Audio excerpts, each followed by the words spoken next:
Bueno, ante todo, muchas gracias. Bueno, me tiene que... ¡Ay! Te estaba pisando. Buenos días. Muy buenos días. Buenos días a ¿Qué todos. tal? Estábamos Encantada. haciendo tiempo mientras desinfectábamos Sí, ¿verdad para que hacer sí? el cambio de panel Estos protocolos. y de mesa. Eso es. Muy Estamos bien. todos y nada, os vuelvo a presentar para poner un bien. poco en contexto a todos los que nos siguen a través de las redes sociales y sobre todo de Forbes.es. Y nada, estábamos hablando que aunque la misión del desarrollo sostenible era clara, ya nos lo contaban nuestros ponentes anteriores, hablábamos de que teníamos todavía bastantes retos y desafíos para lograr esos criterios de sostenibilidad y un futuro mucho más resiliente. Y para analizar esos desafíos tenemos aquí a nuestros ponentes, a Guillermo de Juan, vicepresidente de GSK España y director de Relaciones Institucionales y Comunicación. Bienvenido. Nos acompaña también María José Gálvez Cardona, directora de Sostenibilidad de Bankia. Muy buenos días. Buenos días. Yolanda Arburu, directora ejecutiva de Comunicación, Responsabilidad Social y Corporativa y Fundación de Sanitas. Buenos días. Buenos días. Y Maya Ormazábal, directora de Medio Ambiente y Derechos Humanos de Telefónica. Y bueno, tenemos aquí a nuestro asesor, moderador, divulgador. Muchas gracias. Luis Gallego, Muy bien. moderando la mesa. Gracias, muchas gracias. A Bueno, ante disfrutar. todo, antes de empezar, dejarme que, además vamos a coincidir, que felicite a la organización del acto, ¿verdad? Porque vaya trabajo, todo el equipazo de Forbes. Muchas gracias por vuestra labor, que nos lo está haciendo todo tan fácil y tan ameno, ¿verdad? Bueno, están ocurriendo muchas cosas esta mañana. Fíjate que esto del medio ambiente parece que avanza a empujones o a acelerones, mejor, ¿verdad? Acaba de aprobar el Parlamento Europeo, están saliendo ahora los teletipos, fíjate qué antiguo que soy, que hablo de teletipos. Los digitales están sacando en sus portadas ese compromiso que ha pedido el Parlamento Europeo a la Comisión de aumentar el objetivo al 60% de reducción del CO2 en el 2030. Y efectivamente, como se ha señalado durante toda la mañana, en el Congreso se está debatiendo ni más ni menos que la ley del clima, que nos va a afectar a todos, a ciudadanos, a empresas y a instituciones. Y sobre todo están pasando cosas esta mañana en este auditorio que estamos compartiendo con toda la gente que nos sigue a través mediante el streaming, desde las palabras de María Mentiluce, que me han parecido muy contundentes, y con todas las intervenciones que están habiendo por parte de las compañías. Me ha gustado muchísimo, soy un enamorado de Narcís, de Akbar, ha sido muy contundente, muy claro. Me ha gustado mucho también Manuel de Indra, con su incluso vehemencia a la hora de exponer que no hay vuelta atrás, que esto no tiene camino hacia atrás. Y creo que vamos a estar también de acuerdo los 5 que componemos este panel, Guillermo, Yolanda, María José y Maya, en que esto no tiene vuelta atrás. Se ha hablado de la economía circular. En temas de medio ambiente los conceptos son interesantes, porque hay que socializarlos, hay que llegar a la gente. Yo por eso os pedía esos días que hiciésemos un esfuerzo divulgativo. Son conceptos muy importantes, pero que a veces vienen encriptados en cápsulas que llamamos huella de carbono, que llamamos desarrollo sostenible, que llamamos neutralidad climática y que la gente no alcanza a entender, cuando, sin embargo, son muy interesantes. El concepto de economía circular me parece medular para intentar entender cuál es el camino que debemos de trazar, ¿verdad? Y por eso mi primera pregunta va por ahí, ¿no? Guillermo, ¿qué estáis haciendo en GSK para entender que la economía circular tiene que ser la hoja de ruta a seguir? Pues muchas gracias, Luis, y especialmente, de verdad, coincido contigo en agradecer a Forbes la oportunidad que nos da de participar en este acto. Yo creo un acto apasionante, sobre todo por los tiempos que estamos viviendo, ¿no? Así es. Y antes de contestarte exactamente en las medidas que GSK está poniendo en marcha en economía circular, es importante también poner en contexto qué significa GSK, qué es el sector salud y cuáles son los retos que tiene de sostenibilidad. Estoy de acuerdo. GSK es una compañía biofarmacéutica con más de 300 años de historia. Realmente nos dedicamos a la protección de la salud de las personas. Nuestra misión, que creo que es bastante sostenible, dice que trabajamos para que las personas puedan hacer más cosas, se sientan mejor y vivan más tiempo. Y esto lo hacemos al final a través de la investigación y producción de medicamentos de uso humano y vacunas, ¿no? Entonces, en el reto de la sostenibilidad es importante tener en cuenta qué significa esto para la salud. A mí me gustaría aquí referirme, por ejemplo, al último informe de ARUP con la ONG Salud Sin Daño, que llegaba a decir que si el sector salud a nivel global fuera un país, sería el 5º país mayor en emisiones, por ejemplo, lo que supone la huella climática. Es decir, algo así como que la emisión del sector salud, creo que eran datos del 2015, serían como de 2 gigatoneladas al final de dióxido de carbono. Un poco como si 514 centrales eléctricas estuvieran en funcionamiento. Es un reto enorme. ¿Qué hizo GSK? Pues yo creo que fue bastante pionero en el sector de la salud. Creo que si tiramos de hemeroteca podemos ver que ya en el 2011 hablaba de la emisión en cero en carbono, y eso supone pues un compromiso tremendo con lo que es la sostenibilidad. Y me gusta mucho muchas referencias que se han hecho en la primera mesa, en el sentido de que nosotros pasamos, de cierta manera, como de la conciencia sostenible, o sea, el nice to have, a un poco la acción sostenible, es decir, a incorporar la sostenibilidad en la estrategia completamente de la compañía. Que la sostenibilidad se demuestra andando. Totalmente. Entonces, al final, las líneas estratégicas ahora es claramente innovación, por supuesto el resultado como cualquier otro negocio, y el concepto de trust o confianza que incluye totalmente la sostenibilidad. Y así estamos. Entonces, ¿qué estamos haciendo realmente? Pues tenemos una guía muy importante, la brújula deja de ser la Agenda 2030, los Objetivos de Desarrollo Sostenible, y concretamente a tu pregunta en lo que se refiere a todo lo que es la economía circular. En el sector salud hay que también pensar, especialmente en la compañía farmacéutica donde fabricamos medicamentos, la economía circular es complicada en el sentido que exige la fabricación de medicamentos unos estándares de calidad, de seguridad, porque al final estamos jugando con la salud. Pero estamos haciendo muchísimo. Nuestro concepto respecto a residuos, por ejemplo, es el concepto de, al final, es todo lo que es reciclar, reutilizar, eliminar e intentar además conseguir energía de esos residuos, para que la gente lo entienda. Son los 4 factores fundamentales. Y hay muchos ejemplos. Uno puede ser que nuestras fábricas, por ejemplo, tienen más del 70% ya, tiene lo que se llama residuos cero en vertederos. O sea, al final todo puede ser, en cierta manera, reutilizable. Otro puede ser que hemos reducido nuestro impacto en todo lo que se refiere al agua, en los recursos hídricos, en más de un 20%.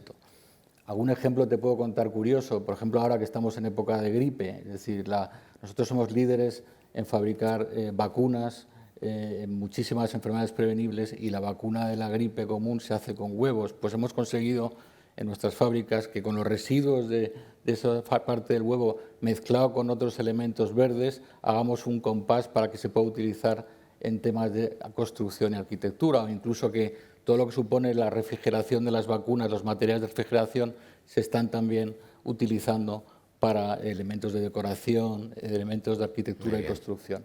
Hay un ejemplo radical, y con esto ya termino, que es el sector salud, que es el ejemplo para mí mayor de la economía circular en farmacéutico, que es SIGRE.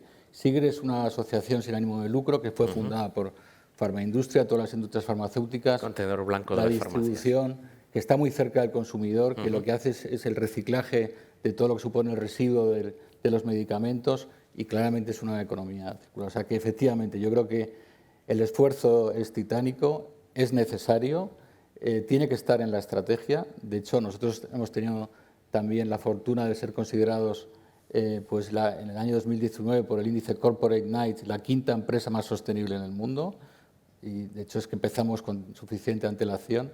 Hay mucho por hacer todavía, y yo creo que también aquí me gustaría simplemente, para terminar, apelar al Objetivo de Desarrollo Sostenible 17, que es el que habla de la colaboración necesaria que tiene que haber entre todos los agentes, ¿no? Entonces, yo creo que eso es fundamental. Muy bien, muchas gracias. Uno de los aciertos de la organización es que ha construido un mosaico. Esto es un poliedro en el que están todos los sectores, y sectores tan contrastados y tan diferentes como, por ejemplo, el que representa María José de Bankia. Vosotros también tenéis retos, incluso no menores que otros sectores productivos, y que estáis asumiendo, me consta. De hecho, lleváis años asumiendo. Eso es. ¿Cómo me orientarías o cómo orientaríamos a la gente que nos está escuchando para ver cuál es el camino que se puede seguir desde el sector financiero para avanzar también en economía circular. Fantástico, Luis. Primero déjame agradecer, por favor, a Forbes España la organización del evento y que nos haya invitado aquí y sobre todo con estas medidas de seguridad sanitarias también, ¿no? Hay que ponerlo de manifiesto. Estabas diciendo que acercáramos el tema a la sociedad de una forma más divulgativa, ¿no? Cuando estás hablando de economía circular, el otro día estaba viendo datos y estaba viendo que la mitad de las emisiones totales de CO2, de CO2 y más del 90% de la pérdida de biodiversidad y de estrés hídrico se deben fundamentalmente a la extracción y al tratamiento de los recursos, ¿no? Es verdad, como tú has dicho, que nosotros somos un sector financiero, no tenemos producción industrial, con lo cual sí que lo que sí tenemos es un plan de gestión responsable, un plan de gestión sostenible que pone el foco en las cuestiones derivadas de tanto el cambio climático como lo que es el entorno ambiental. Si hablamos de lo que hacemos como entidad, como empresa a nivel interno, pues obviamente para nosotros es muy importante el consumo de recursos, ¿no? Hacer un uso eficiente de los recursos. Y ahí pues estamos poniendo el foco desde lo que es el recurso del agua en todos nuestros edificios o lo que es el consumo de papel. Te diría que el 99,8% del papel que consumimos en la entidad es reciclable y libre de cloro. Te agradezco, ¿no? que señales ese aspecto porque es una de las bases de la circularidad. El consumo responsable, no solamente la gestión del residuo. Te agradezco que lo señales. Luego también estamos yendo, obviamente, a todo el tema de la digitalización. Tenemos plataformas electrónicas tanto para los contratos con proveedores como para la facturación, como incluso para los propios clientes. Hemos avanzado muchísimo en las firmas de contratos online, ¿no? Pero esto no es economía circular si nos centramos en lo que es la utilización y el alargamiento del ciclo de vida de los productos, ¿no? En nuestro caso, en cuanto a economía circular, lo que hacemos es donaciones de equipos informáticos, estamos también dando material de escritura, pero a una entidad financiera lo que se le pide es que financie. Así que estamos poniendo también el foco en financiar el sector productivo, a las empresas, sobre todo a las pymes, para que avancen en este tipo de proyectos, ¿no? También estamos poniendo el foco en, bueno, no solo están las pymes, sino que hay una serie de nuevas empresas que van surgiendo como las startups y desde hace varios años tenemos un proyecto con Connector que es para acelerar nuevas empresas. La edición el año pasado justo además se puso explícitamente en las bases que tenían que cumplir, que fueran empresas cuyo enfoque fundamental fuera dirigido a la economía circular, a la sostenibilidad, y recuerdo además dos proyectos muy interesantes. Uno era, creo que se llama Flip Flip, que eran unos chicos que con unos diseños fantásticos hacían unas mochilas muy bonitas de material reciclado y entonces nosotros les acompañábamos en un proceso tanto de lo que es mentoring, de ver si el proyecto en sí era sostenible, era viable, hasta bueno, luego la búsqueda de financiación, ¿no? Hubo otras startups también muy interesantes. La verdad es que yo creo que como sector financiero fundamental poner el foco en cómo vamos financiando, cómo hacemos esa transición, ¿no? Porque al final tienes que transicionar hacia nuevos modelos de negocio, cómo somos capaces de adaptarnos a las necesidades, a las nuevas necesidades que van surgiendo en el día a día y que como hemos venido viendo por esta situación, ¿no? de crisis climática son muy cambiantes y muy inciertas, ¿no? Al final es acercar el dinero, o que el dinero se utilice de manera más responsable por todos y se focalice en proyectos más sostenibles. Muy bien, alentar la economía circular también desde la inversión. Bueno, estamos hablando de poliedros, de mosaicos, una gran compañía, Yolanda, como Sanitas, también está llamada a este impulso a la economía circular y a la sostenibilidad. ¿De qué manera, desde una compañía tan importante en vuestro sector como Sanitas, estáis integrando todos esos procesos, estáis revisando lo que habéis hecho hasta ahora y os estáis adaptando a esta nueva exigencia social incluso? Pues mira, yo creo que uno de los efectos de la pandemia ha sido que se comentaba en la mesa anterior, ¿no? Que se ha acelerado todo el proceso muchísimo. Bien.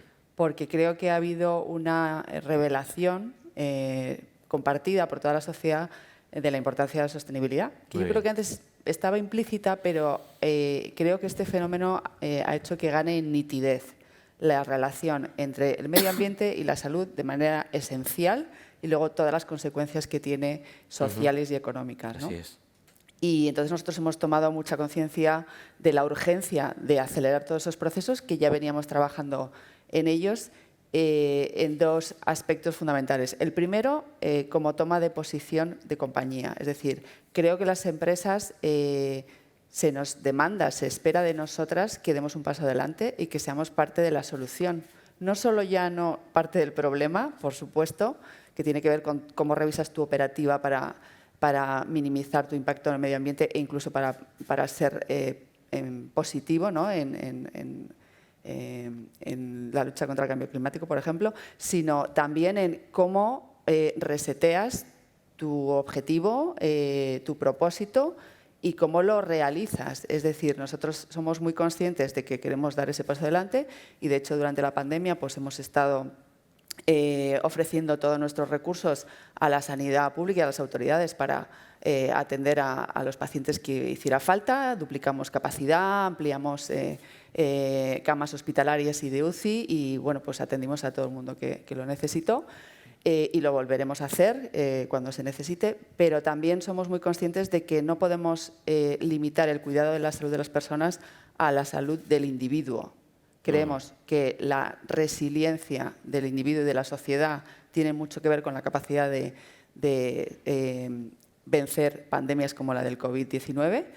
Eso pasa por unos hábitos saludables de vida, promocionarlos y facilitarlos, porque lo que no queremos es informar. Creo que la sociedad y los individuos estamos muy abrumados con la cantidad de cosas que tenemos que hacer y lo que tenemos que hacer es facilitar que esa prevención y que esos hábitos saludables de vida lo podamos integrar en nuestra vida. Hemos trabajado mucho en ello, de hecho con GSK llevamos muchos años trabajando para promover esos hábitos saludables de vida entre los empleados, por ejemplo.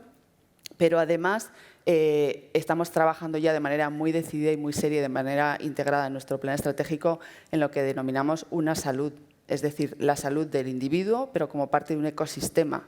En el momento que una parte de ese ecosistema se ve agredido, todo el ecosistema se ve perjudicado y es imposible promover la salud individual sin que el entorno sea saludable, ¿no? Entonces ahí están mitigar todas las agresiones a la biodiversidad, solucionar los problemas que genera el cambio climático, porque tiene unos impactos en la salud clarísimos que se han visto agravados durante la pandemia. Entonces, por ejemplo, hablábamos de los hábitos saludables de vida. Generaban hasta un 10% de muertes prematuras, pero durante la pandemia se ha visto que las personas más frágiles o con pluripatologías previas han sobrevivido mucho peor, han tenido mucha mayor tasa de mortalidad, se ha multiplicado hasta por 4 veces, ¿no? La importancia del aire limpio. Sabíamos que generaba 7 millones de muertes al año por contaminación en el mundo, pero ahora sabemos que es un vector de transmisión del virus. No nos lo podemos permitir, un 15% más de mortalidad, ¿no? Debido a la contaminación. Sabíamos que el 70% de las pandemias proceden de la zoonosis, es decir, de los virus que saltan de los animales a las personas. Pero estamos ante una situación de un 70 millones de especies extinguidas en los últimos siglos, ¿no? Y luego el impacto económico. Tenemos hasta 10 años más de vida para personas que viven cerca de zonas verdes. Aquellas personas que no tienen espacio, que viven en zonas más apiñadas, que tienen peor acceso a zonas verdes, pues van a tener peores perspectivas, ¿no? Entonces, ese concepto de una salud es el que hemos integrado ya de manera definitiva en cómo vamos a cuidar de las personas y tenemos una buena noticia. La buena noticia es que la digitalización nos va a ayudar. Veníamos trabajando también la digitalización de toda la entrega de nuestros servicios a los pacientes. La videoconsulta, por ejemplo, ha sido determinante durante la pandemia para proveer asistencia sanitaria a personas que no podían ir al hospital, aunque tuvieran otras patologías, incluso a pacientes con COVID. Pero ya sabemos que la videoconsulta, y lo hemos medido, limita y mitiga emisiones, porque las personas no tienen que desplazarse y no tienen que coger transporte, ni público ni privado. Entonces, este año pasado, por ejemplo, hemos ahorrado 6 toneladas de CO2 gracias a la videoconsulta, lo hemos podido medir. Eso ha crecido exponencialmente. Estábamos en 300 videoconsultas al día y durante la pandemia han subido a 5.000. Y ayer anunciamos ya el hospital digital. Con lo cual, la digitalización nos va a ayudar a mitigar ese impacto. Muy bien, muy bien. Celebro la oportunidad que me da este encuentro de hablar con grandes compañías, porque os voy a contar una cosa. Yo me dedico en los medios de comunicación a intentar promover la participación ciudadana en el cuidado del medio ambiente. Es decir, que soy el cansino que está desde la radio, desde los diarios, animando a la gente a que recicle, a que haga un uso sensato de la energía, a que ahorre agua en la medida de lo posible. Y muchos lectores y muchos oyentes me dicen, pero José Luis, eso díselo a las grandes empresas. Maya, tú eres una gran empresa, estás en representación de una gran empresa, Telefónica. ¿Qué le podemos decir a esos ciudadanos que se sienten acosados, señalados como responsables del cambio climático, del deterioro del clima, y que piensan que las grandes compañías están a por uvas y que creen que esto no va con ellos? Me consta y sé que no es vuestro caso, que estáis dando zancadas en economía circular y en sostenibilidad. Anímales. Bueno, yo a los ciudadanos, a los consumidores, les diría que ellos tienen dos herramientas fundamentales, el voto y el consumo. O sea, esas son las herramientas que todos tenemos a nuestro alcance. Comprar es votar, dicen los ingleses. Y sí que me parece que es muy importante lo que las empresas están haciendo ahora mismo, ¿no? Y el sector financiero yo creo que está también siendo está jugando un rol muy importante en toda la transformación de los procesos productivos y lo va a jugar más en los próximos años, ¿no? Aparte de la importancia que tiene la administración pública para sentar las bases, ¿no? O sea, se comentaba en la mesa anterior, ¿no? Pero ese desincentivar e incentivar esas tasas, esa fiscalidad verde que realmente tiene que implantarse y esa internalización de los costes, ¿no? Porque si volvemos a la economía circular, y permitidme que vuelva un poco al punto del que teníamos ahora en conversación, la economía circular realmente es un concepto, es un cambio de paradigma de cómo construimos. ¿Y por qué no hemos fabricado, hemos tenido esta economía en las últimas décadas? Ha sido porque no había, ¿no? Estas internalizaciones de los costes. Es decir, ha sido más fácil pues hacer un vaso de plástico y tirarlo, ¿no? Que tener una taza de loza para tomarte un café. Bueno, pues esta aberración es la que hoy todavía impera en el modelo productivo, ¿no? Sí.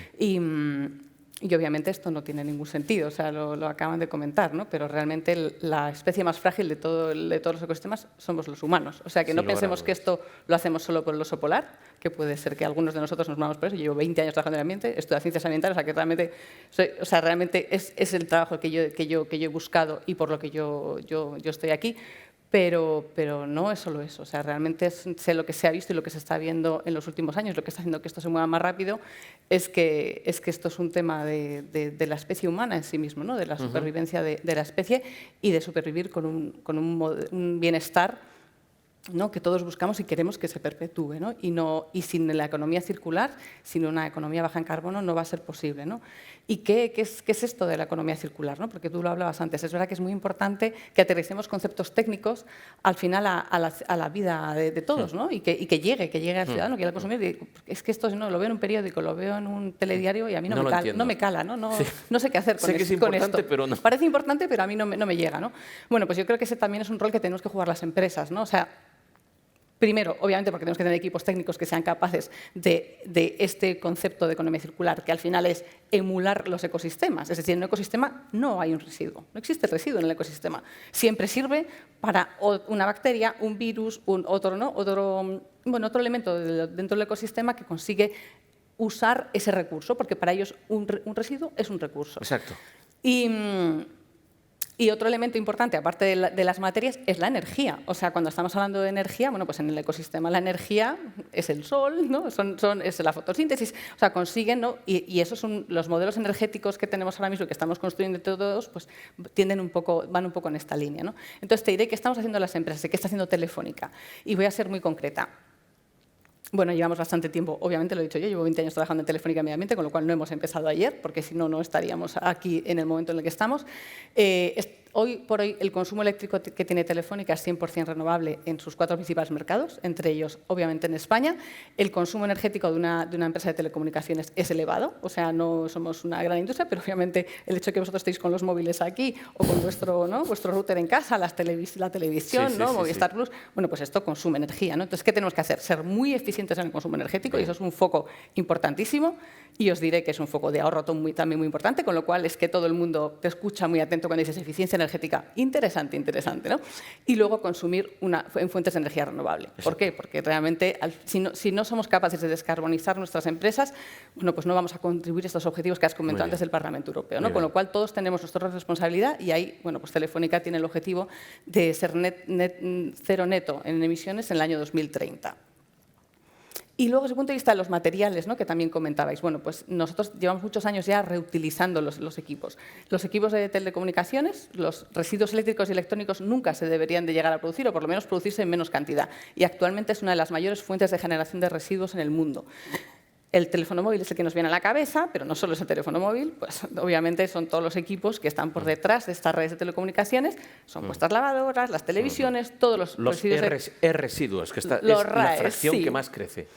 Los e-waste, ¿no? Le llaman los residuos. Entonces, esto es muy importante. O sea, y además es que son fuentes de materiales muy valiosos. O sea, cuando somos capaces de hacer que un residuo no se produzca, lo que estamos haciendo es evitar extraer estas materias primas de la naturaleza, ¿no? Con lo cual, nosotros tenemos, bueno, pues muchos programas de reutilización interna de equipos, pero también reutilización de equipos de cliente. O sea, cuando un router, un HGU se saca de casa de un cliente, se pone a nuevo y si está en uso, se pone en casa de un nuevo cliente. Se repara o lo que. Entonces, todo esto se hace con teléfonos móviles, se hace con descodificadores, se hace con routers, y estos son fuentes que solo van a más. O sea, gracias a todo el incentivo que tiene la Unión Europea con todos los programas de economía circular, esto va a más. Están apareciendo talleres, están apareciendo nueva economía, generación de empleo. Entonces, bueno, pues nosotros estamos ahí como un elemento más, ¿no?, de esta, bueno, para promover la economía circular, porque realmente es una fuente de riqueza y aparte una fuente, ¿no?, de evitar contaminación.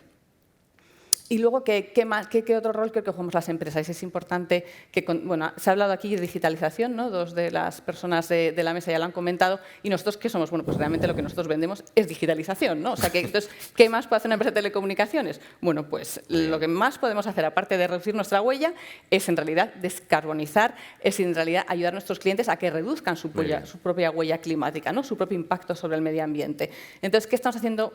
Bueno, aparte de lo que he comentado, los routers, que está muy bien. Ahora mismo lo que hemos puesto es, hemos identificado aquellos productos y servicios que ya están generando un beneficio ambiental en nuestros clientes. Y hemos para eso desarrollado un sello que le llamamos sello EcoSmart. Es un sello muy dirigido de momento todavía al sector B2B, es decir, al sector de empresa. Y lo que hacemos es identificar, bueno, pues aquellos productos y servicios que realmente están reduciendo tanto el consumo energético, están fomentando la economía circular, están reduciendo el consumo de agua o están reduciendo las emisiones de carbono. Estos 4 elementos están identificados en este sello, que podéis buscar, sello EcoSmart Telefónica, y lo encontraréis. Entonces, uno de los temas es la economía circular. Y permitidme que ponga un ejemplo sencillo de qué tipo de productos y servicios puede haber. Obviamente, todo lo que tiene que ver con teletrabajo, o sea, todas las soluciones de teletrabajo que hemos puesto en marcha de una manera, bueno, pues mucho más acelerada en los últimos meses, y esta parte de la pandemia espero que se quede, porque tiene cosas muy buenas. Y luego, pues, por ejemplo, con el Internet de las cosas, ¿qué podemos hacer? Pues podemos fomentar, podemos ayudar a que un equipamiento como una máquina de café, ¿no?, de una empresa de cafeteras, bueno, pues esa máquina de café tenga una vida útil más prolongada. ¿Por qué? Porque esa máquina de café está en remoto, ¿no?, controlados todos sus mantenimientos. Entonces, eso lo que hacemos es que se reduce la atención física de ese equipamiento, pero además siempre prevenimos, ¿no?, cualquier fallo, con lo cual el servicio es mejor y además, bueno, pues todo lo que tiene que ver con la reutilización de materiales y con la prolongación de la vida útil hace que fomentemos la economía circular. Hay millones de ejemplos, ¿no?, de cómo la digitalización puede ayudar aquí, pero bueno, esos son unos de ellos. Muy bien, Guillermo, voy a saltarme el guión, con tu permiso, porque hay una cosa que estaba en el patio de butacas siguiendo la mesa anterior y que me parece que es importante, y es en estos tiempos de incertidumbre, incluso de ansiedad que estamos viviendo, sobre todo en esta ciudad, en esta hermosísima y maravillosa ciudad a la que todos queremos tanto, que es la necesidad de transmitir esperanza.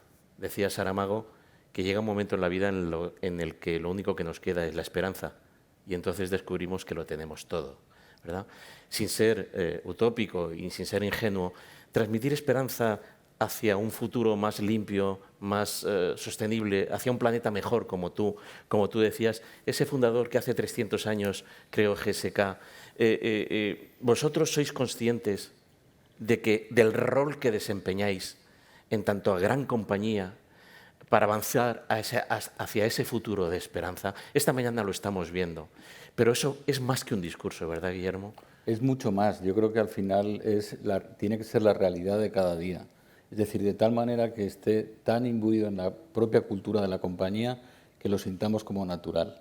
A ver, yo decía, por ejemplo, Albert Einstein, que el mundo puede ser un lugar peligroso, pero no por los que causan mal, sino por todos aquellos que no hacen nada por evitarlo. Muy bien. En ese sentido, yo creo que eso es una enorme llamada a la acción a todo el mundo. Al final, no hay mayor reto que el que tenemos por delante. Entonces, para nosotros lo que es clave es que exista esa verdadera integración de lo que es el modelo sostenible. Tú llevas la insignia de la Agenda 2030, es decir, estamos empezando, ha sido un año, el 2020 complicado, pero tenemos por delante una cantidad de retos exponenciales. Entonces, en ese sentido yo creo que esa es la esperanza que hay que dar. Las empresas estamos aquí para ayudar. Yo decía antes que la misión de la compañía es pues, hacer que las personas vivan mejor, vivan más tiempo, hagan más cosas, pero también estamos para que el mundo un poco ayudara a que esté mejor, que en los sitios donde estemos, en la sociedad donde operemos, pues ayudemos también. Y eso es la sostenibilidad realmente. O sea, está muy bien el Pacto Verde Europeo, claramente, por ejemplo, es una llamada también a la acción, al consenso, pero eso hay que conjugarlo con la realidad de lo que vivimos las empresas. Las empresas seguimos teniendo un poder económico, necesitamos resultados y hay que integrar toda esa política de sostenibilidad en el día a día de lo que hacemos. Y por eso yo creo que es la clave. O sea, cuando hablamos de sostenibilidad no solo hablamos de innovación verde, también hablamos de otras muchas cosas. Hablamos del fin de la pobreza, hablamos de igualdad de oportunidades, de igualdad de género. Sin duda. Hablamos, por ejemplo, en nuestro sector, por ejemplo, es fundamental el ODS 3, claramente, el de la salud, que es importante. Aquí me gustaría, por ejemplo, dar contar una experiencia. En España tenemos una empresa GSK, un centro de investigación. Uno de los objetivos de desarrollo sostenible es erradicar todo lo que se refiere a las enfermedades desatendidas, malaria, tuberculosis, incluso el SIDA. Diarreas. GSK es líder en y en Tres Cantos, en GSK hay un laboratorio con muchos científicos dedicados de hace años a erradicar la malaria, la tuberculosis, y ahora estamos trabajando también con todo lo que se refiere a ensayos clínicos de COVID-19. Es decir, hay un elenco de cosas que se pueden hacer en la sostenibilidad que son enormes. Entonces, volviendo un poco a la frase que decía de Albert Einstein, es una obligación, no podemos ser pasivos, tenemos que actuar conjuntamente. Y el objetivo 17 lo vuelvo a remarcar, es decir, lo de ese 17, es decir, tenemos que colaborar todos juntos. Por ejemplo, nosotros estamos trabajando con muchas entidades, pero con COTEC, en la innovación, porque en el fondo nuestro ADN es la innovación responsable, con la Fundación SERES, que reúne a todas las empresas en lo que se refiere en el ámbito de economía social, y ahí lo que hay que trabajar es juntos para que realmente haya una verdadera relación de colaboración con la Administración. Nosotros a veces nos sentíamos un poco desincentivados. Es decir, si tú has empezado a trabajar en sostenibilidad hace años, por ejemplo 2011... Estabas solo. Te sentías un poco extraño. Incluso, a modo de ejemplo, en la contratación pública no se valora, no había criterios de valoración en temas de sostenibilidad. Había criterios de valoración en empleo, en minusvalía, en inserción, pero no había ningún criterio de sostenibilidad. Eso es algo, por ejemplo, que tiene radicalmente que cambiar y hay que también hacer una llamada de atención a las autoridades para que incorporen esos elementos en el día a día de las empresas para que esto se vea con mayor naturalidad. Pero claramente hay que crear una cultura de sostenibilidad, que nos lo creamos, que fomentemos la colaboración y eso es un poco lo que también ayudará, en definitiva, y podemos hablar luego de eso, a la recuperación económica. Es decir, la recuperación económica, desde mi punto de vista, están basadas en 4 elementos fundamentales. Uno es la innovación, y además en estos momentos dicen eso que necessity es un poco la necesidad, es lo que hace la invención, la innovación. O sea, la demanda. Sí, efectivamente. Luego todo es la digitalización, como ya han comentado, claramente. La sostenibilidad integrada en la estrategia y luego la colaboración y la empatía. Y cuando quiero decir la empatía debe ser que nos tenemos que poner en el lugar del otro, la administración en el lugar de las empresas y viceversa, y tener mucha más colaboración público-privada. Yo creo que estos son un poco los mensajes que yo creo que habría que dar de esperanza de que esto merece la pena. Fíjate, María José, que seguramente buena gente de la que me hace esas anotaciones en la radio o en la prensa está pensando en el sector de la banca, un sector que en los últimos años ha sido bastante zarandeado por la opinión pública, ¿verdad que sí? Sin embargo, estáis desarrollando una labor interesante y me gustaría que nos dijeras los planes de futuro, si esto de la sostenibilidad también en el sector financiero puede pasar, como se ha apuntado en la primera mesa, puede pasar a ser una moda que sea en el que nos caiga un tsunami, como está pasando ahora mismo con la pandemia en otros aspectos, o la sostenibilidad al sector financiero ha venido para quedarse. Hombre, está claro que cualquier empresa, da igual del sector que sea, tiene que ser sostenible, porque ahí va su supervivencia, ¿no? Estaba hablando Guillermo, por ejemplo, de palabras como estrategia, como cultura, como criterios sostenibles, que la verdad es que esos criterios sostenibles también permiten a las organizaciones que estamos aquí y al resto ser competitivos en el mercado, ¿no? Pero fíjate que Guillermo también ha señalado dos palabras que no me las esperaba en esta mesa, que son empatía y colaboración. Totalmente. Y el ODS 17 ¿no? habla de todo el tema de las alianzas. Tú no puedes hacer las cosas solas, ¿no? Y el sector financiero tampoco puede hacer las cosas solas. Es verdad que estamos muy pendientes de estar alineados con el resto de sectores. La Unión Europea, cuando ha sacado el Green Deal, el Pacto Verde, también ha sacado el Plan de Finanzas Sostenibles, ¿no? Y además ha puesto el foco en 3 puntos fundamentales que hay que tener en cuenta y que nosotros estamos trabajando, con lo cual la sostenibilidad no es una alternativa, no es un elemento de maquillaje, no es un elemento de comunicación en cuanto está dentro de tu estrategia y estás día a día incorporándola con planes de gestión concretos, con indicadores concretos y tienes una comisión que depende del Consejo de Administración que está supervisándolo, ¿no? Y esa comisión, además, hay que tener en cuenta que tiene una responsabilidad penal, ¿no? Esto no es una moda. ¿Y es vinculante la decisión de esa comisión? Por supuesto, por supuesto. O sea, cuando algo va al Consejo de Administración, vamos, por supuesto que es vinculante, ¿no? Entonces, decía que, centrándome un poco en lo que podemos hacer en el sector financiero y llevándolo de forma muy sencilla y divulgativa, como decías antes, lo que propone el Plan de Finanzas Sostenibles para nuestro sector son 3 cosas. Uno, la reorientación de los flujos de capital. Como actor financiero tenemos un papel súper importante y nosotros ya en el año 2019 hemos contribuido a la movilización de 9.000 millones en financiación verde, en proyectos que tienen que ver en empresas que han tenido un impacto positivo o que han decidido bueno, pues hacer proyectos que tengan que ver con el medio ambiente o que tengan un impacto positivo. Y también como empresa retail, como banco retail, en la parte retail hemos creado nuevos productos y servicios que nos demanda la sociedad, ¿no? Esa demanda que decía Guillermo, pues productos que tienen que ver con el préstamo consumo sostenible, pues para la compra de coches híbridos o coches que emitan con bajas emisiones de CO2, ¿no? También nos hemos ido a productos que tengan que ver con reformas, tanto lo que es en las empresas como lo que es en los domicilios, bueno, reformas que tengan que ver con el tema de la climatización.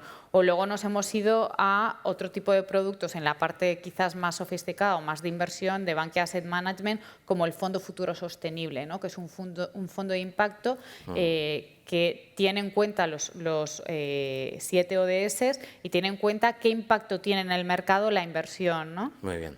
Y luego, dentro de lo que te estaba contando, una parte importante es esa parte de reorientación de los flujos de capital como financiadores, pero hay una importante labor de incorporar nuevos riesgos al negocio. Hasta ahora estábamos incorporando los riesgos económicos, pero es que nos hemos dado cuenta que la incorporación solo de riesgos económicos no te sirve para prevenir ni para mitigar posibles riesgos que van directamente a la cuenta de resultados, como puede ser un riesgo ambiental, un riesgo reputacional o un riesgo social. Ese ha sido un error. Externalizar los costes ambientales en todas las compañías, externalizar los costes ambientales ha sido un error. Primero, porque la contabilidad es falsa. Sí, claro. Hay apuntes que no están ahí reflejados. Y segundo, porque el planeta ha llamado a la puerta y ha dicho, que vengo a cobrar.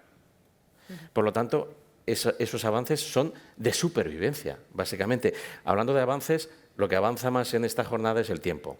Por lo tanto, perdona que te corte, María José, vamos a tener que concentrar nuestras exposiciones porque nos quedan, ya veis, 8 minutos.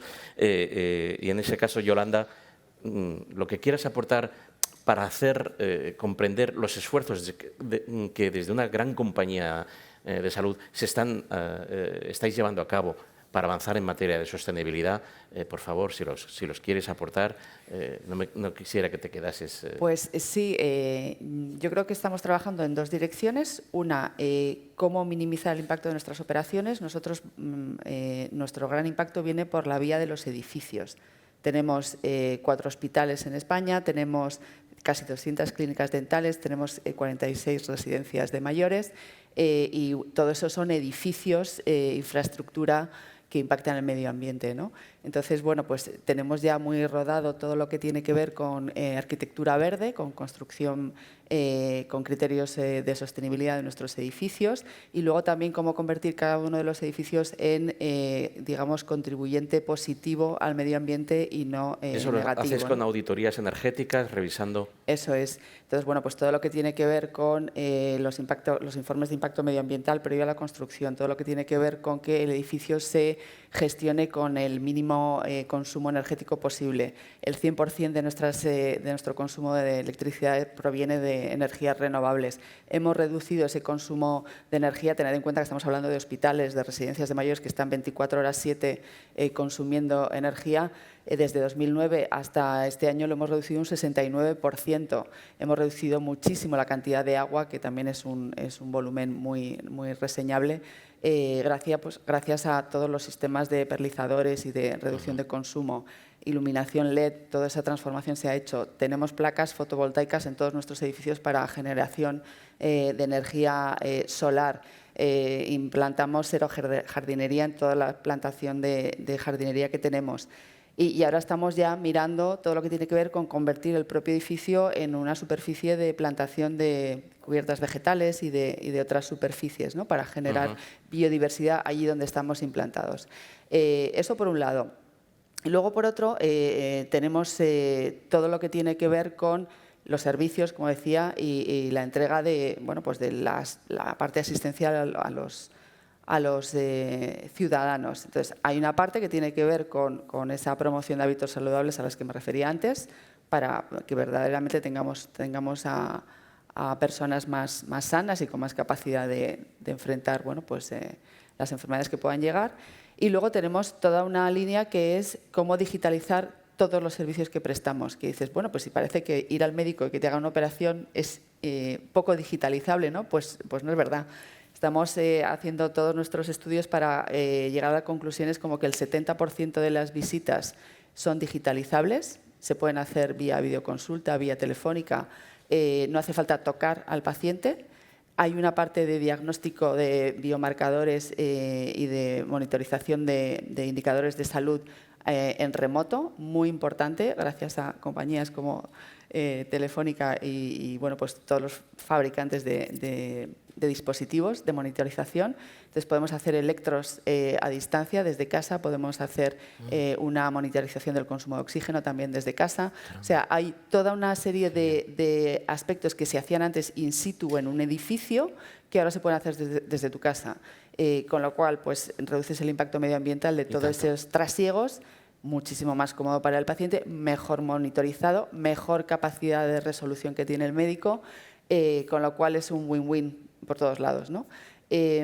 Y además, ahora en lo que estamos aprendiendo a trabajar es a informar al paciente de que eso es una parte integral de su salud. Es decir, que no solo te cuido, te monitorizo a distancia, sino que te estoy cuidando mejor porque estoy minimizando la agresión a la biodiversidad y limpiando el aire, ¿no? que respiramos todos. Y bueno, es un esfuerzo, decías antes, ¿qué podemos hacer? Educar, informar, y las nuevas generaciones son las que nos van a salvar. Muy bien.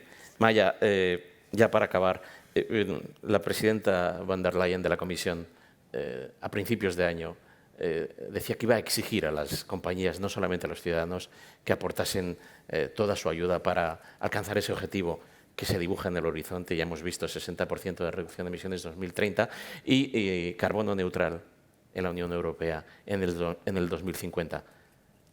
¿Tendremos una Telefónica Neutral Carbon en Sí, 2050? justo lo he comentado antes. No sé, Telefónica tiene el compromiso de ser neutro en carbono, un poco más allá, porque es emisiones netas cero, que en realidad lo que es vasos comunicantes. Es decir, que si nosotros vamos a emitir X, tenemos que por lo menos absorber X de la atmósfera, ¿no? Y tenemos el compromiso de hacerlo en 2030. O sea, que es 20 años antes de lo que se fijan. ¿Por qué? Porque en realidad creemos que tenemos un rol muy importante, ¿no? Como empresa de telecomunicaciones vamos a ser, ¿no?